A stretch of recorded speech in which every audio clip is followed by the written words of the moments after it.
ሰላም ጤና ይስጥልኝ ክቡራትና ክቡራን የዩቲዩብ ቻናል ቤተሰቦች፣ ከዚህ ሰዓት ጀምሮ አጫጭር መረጃዎችን ወደ እናንተ አደርሳለሁ።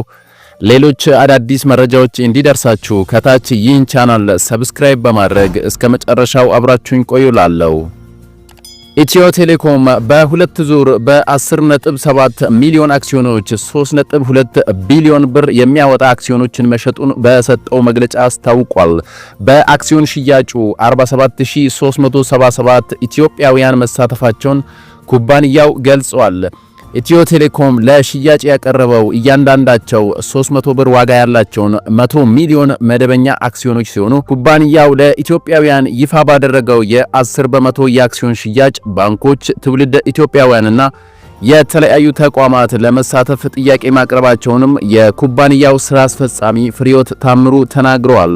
የትግራይ ጊዜያዊ አስተዳደር ፕሬዝዳንት ጀነራል ታደሰ ወረደ በትግራይ ድጋሚ ጦርነት የሚነሳበት ምክንያት እንደሌለ ትናንት ከአፍሪካ ህብረት የፕሪቶሪያው ስምምነት ተከታታይ ተልዕኮ ኃላፊ ሜጀር ጀነራል ሳማድ አሴዶ ጋር ባደረጉት ውይይት ላይ መናገራቸውን የክልሉ ቴሌቪዥን ዘግቧል።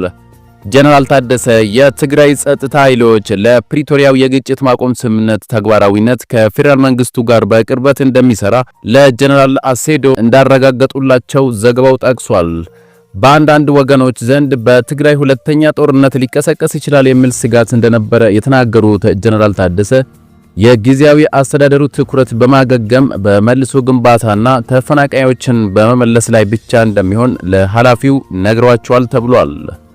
ይህ በእንዲህ እንዳለ በደብረጽዮን ገብረ ሚካኤል የሚመራው የህወሓት ክንፍ የጌታቸው ረዳ ቡድን አሁንም የትግራይን ህዝብ አንድነት ለመከፋፈል እየሰራ ይገኛል በማለት አዲስ ባወጣው መግለጫ ከሷል።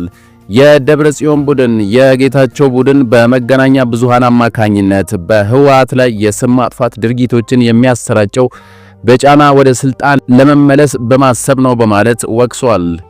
የጌታቸው ቡድን የዘር ማጥፋት ወንጀል ፈጻሚዎችን ነፃ ለማድረግና በአንጻሩ ህወሓትን ተጠያቂ ለማድረግ ያለመታከት እየሰራ ይገኛል በማለት የደብረጽዮን የህወሓት ክንፍ ክሱን አሰምቷል። በሌላ መረጃ የሪፖርተር ጋዜጣ ዘጋቢ አበበ ፍቅር በ10 ሺህ ብር ዋስትና ከእስር እንዲፈታ የአዲስ አበባ ከተማ ፍርድ ቤት ዛሬ መወሰኑ ታውቋል።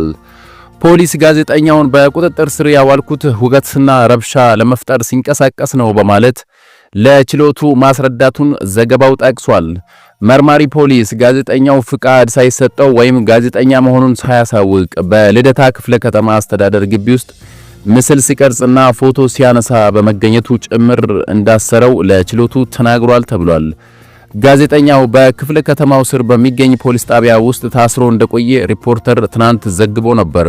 አበበ ለዘገባ ስራው በአዲስ አበባ ከተማ ልደታ ክፍለ ከተማ አስተዳደር ኃላፊዎችን ለማነጋገር ረቡዕ ዕለት በአስተዳደር ቅጥር ግቢ በተገኘበት ወቅት በፖሊስ ቁጥጥር ስር እንደዋለም ጋዜጣው መዘገቡ ይታወቃል።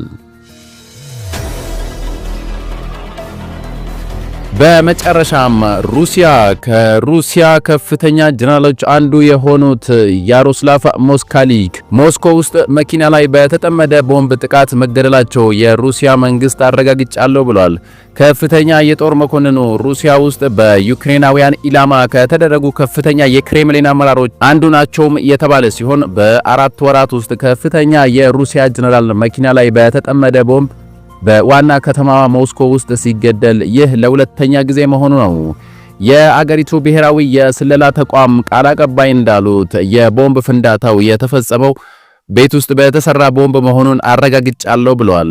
ባለፈው ታህሳስ የሩሲያ የራዲዬሽን ኬሚካል ክፍል መሪ የነበሩት ጀነራል ኢጎር ክሪሎቭ እዚያው ሞስኮ ውስጥ መገደላቸው ይታወሳል። ግለሰቡ የተገደሉት በኤሌክትሪክ በሚሰራው ሳይክላቸው ላይ በተጠመደ ቦምብ ነበር። ከዚህ ግድያ ከጥቂት ቀናት በፊት ዋነኛው የሩሲያ የሚሳኤል ሳይንቲስት ሚሃይል ቫቲስካ ሞስኮ አቅራቢያ ደን ውስጥ ተተኩሶባቸው ተገድለዋል። ከዚያ በፊት ደግሞ የቀድሞ የዩክሬን የህዝብ እንደራሴ የነበሩት የሩሲያ ደጋፊ ሊሊያ ካያ ከሞስኮ ውጪ ባለ ፓርክ ውስጥ በተመሳሳይ በጥይት ተገድለዋል። የአሜሪካው ልዑክ ስቲቭ ዊትኮቭ ዛሬ አርብ ከፕሬዝዳንት ቭላዲሚር ፑቲን ጋር ተገናኝተዋል። ይህም በአጭር ጊዜ ውስጥ ከፑቲን ጋር ሲገናኙ ለአራተኛ ጊዜ ነው።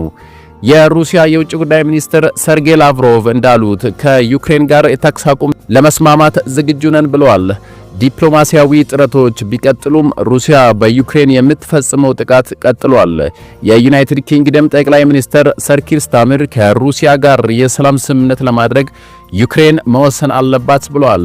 ሩሲያ በዩክሬን ላይ ወረራ ከከፈተችበት ጊዜ አንስቶ በሩሲያ ቁልፍ ሰዎች ላይ ግድያዎች ሲፈጸሙ ዩክሬን በቀጥታ ተሳትፎ እንዳላት ገልጻ አታውቅም።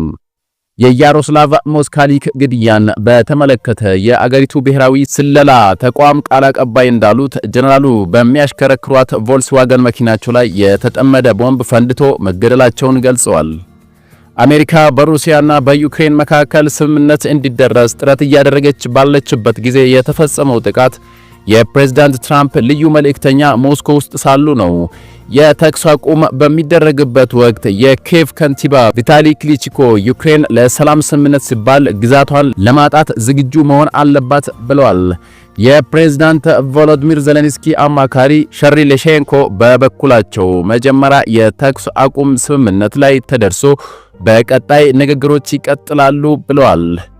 ክቡራትና ክቡራን የዛሬ ሚዲያ ቤተሰቦች የአሁኑ መረጃ ይህን ይመስል ነበር። አዳዲስና ወቅታዊ መረጃዎች በፍጥነት እንዲደርሳችሁ ይህን ቻናል ከታች ሰብስክራይብ አድርጉ እያልኩ በቀጣይ መረጃ እስክንገናኝ ድረስ ሰላም።